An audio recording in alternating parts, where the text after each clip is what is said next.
5ാം ക്ലാസ്സിലെ പ്രിയപ്പെട്ട കുട്ടികളെ, കനൽ വഴിയിൽ കരുത്തോടെ എന്ന യൂണിറ്റിൽ ഗ്രേറ്റയുടെ, അതായത് ഭൂമിക്ക് വേണ്ടി എന്ന ഗ്രേറ്റയുടെ പാഠമാണ് നമ്മൾ കഴിഞ്ഞ വീഡിയോയിലെല്ലാം വിശകലനം ചെയ്ത്. ആ പാഠം കഴിഞ്ഞ വീഡിയോയിൽ തന്നെ അത് അവസാനിച്ചിരുന്നു. പിന്നെ 1-2 പഠന പ്രവർത്തനങ്ങൾ ഇവിടെ കൊടുത്തിട്ടുണ്ടായിരുന്നു. ജസ്റ്റ് അതിലൂടെയൊക്കെ നമുക്കൊന്ന് പോകാം. ഫേസ്ബുക്ക്, ഇൻസ്റ്റഗ്രാം, നമുക്ക് അറിയാം ഗ്രേറ്റയുടെ സമരം വളരെയധികം പ്രശസ്തി ആർജിച്ചത് ഈ പറയുന്ന പിന്നെ ചില സമൂഹ മാധ്യമങ്ങളിലൂടെയാണ്. അതായത് ഫേസ്ബുക്ക്, ഇൻസ്റ്റഗ്രാം എന്നവയിലൂടെയൊക്കെ അവൾ തൻ്റെ സമരത്തിനെ കുറിച്ചും അതിൻ്റെ ചിത്രങ്ങളുമൊക്കെ അവൾ ഷെയർ ചെയ്തിരുന്നു, എല്ലാം പകർത്തിയിരുന്നു. അത് കണ്ടാണ് കൂടുതൽ ആളുകളും അവളോടൊപ്പം ഈ സമരത്തിൽ ചേർന്നതും. അതല്ല, വരാൻ പറ്റാത്തവർ അവർക്ക് എന്ത് സഹായം ചെയ്യാമോ അതെല്ലാം അവർക്ക് കമൻറ്റ് ചെയ്ത്, അതായത് വോയിസിലൂടെ അയച്ച് അങ്ങനെയുള്ളൊരു സഹായമൊക്കെ ചെയ്തു കൊടുത്തപ്പം സോഷ്യൽ മീഡിയയിൽ ഫേസ്ബുക്ക്, ഇൻസ്റ്റഗ്രാം ഒക്കെ ഒരു നല്ല കാര്യമാണ്.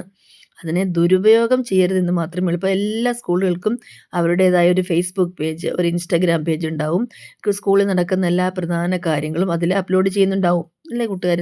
നിങ്ങളുടെ സ്കൂളിലും ഇങ്ങനെയൊക്കെ തന്നെ ഉണ്ടല്ലോ. അപ്പം അതിൽ നിങ്ങൾ ആ ഫേസ്ബുക്ക്, ഇൻസ്റ്റഗ്രാമിൽ പിന്നെ ഈ ഗ്രേറ്റയുടെ സമരത്തെക്കുറിച്ച് സമൂഹ മാധ്യമങ്ങളിലെ ജനങ്ങളിലേക്ക് കൂടുതൽ എത്തണമെന്നുള്ള ഉദ്ദേശത്തോടെ ഗ്രേറ്റ യുടെ ഈ സംഭവം പിന്നെ കാണാം. നമുക്ക് ഒരു ലൈക്കോ കമൻറ്റോ പോലെ സമരത്തിന് നേരിട്ടെത്താൻ കഴിയാത്തവരുടെ പിന്തുണയാണ്.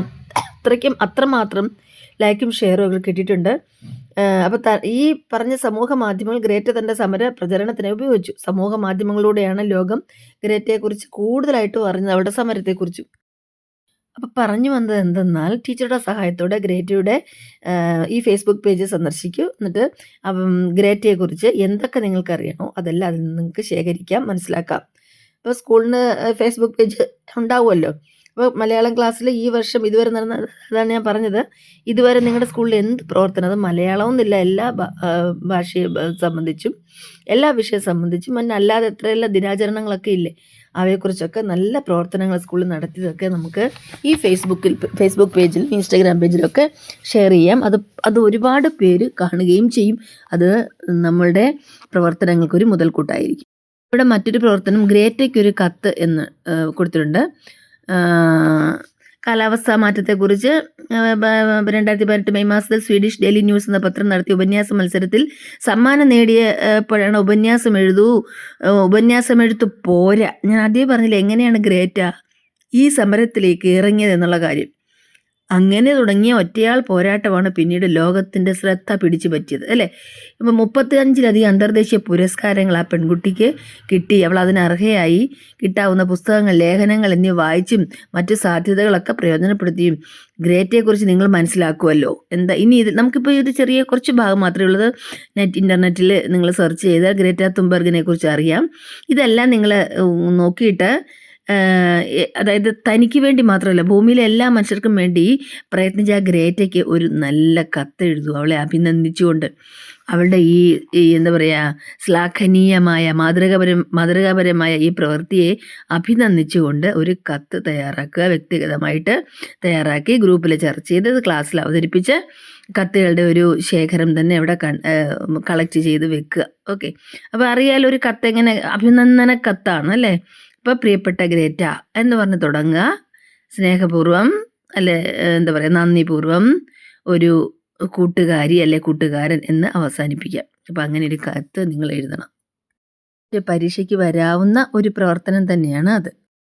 കൂട്ടുകാരെ, നമ്മൾ ഇതുവരെ സഹായത്തിനില്ലാതെ ഒറ്റപ്പെട്ടു പോകുന്നു അല്ലെ, അങ്ങനെയൊക്കെയുള്ള ചില പിന്നെ ഗ്രേറ്റയെ പോലൊരു പെൺകുട്ടിയുടെ അവളുടെ സഹായ മനസ്കത, അതുപോലെ ഒന്നല്ലൊരു കോടി മാവേലിമാർ വന്ന് ദുരിതം അനുഭവിക്കുന്നവരെ രക്ഷപ്പെടുത്തും എന്നൊക്കെ പറഞ്ഞുള്ള പാഠങ്ങൾ നമ്മൾ പഠിച്ചു കഴിഞ്ഞു. എല്ലാം സഹായഹസ്തമാണ്.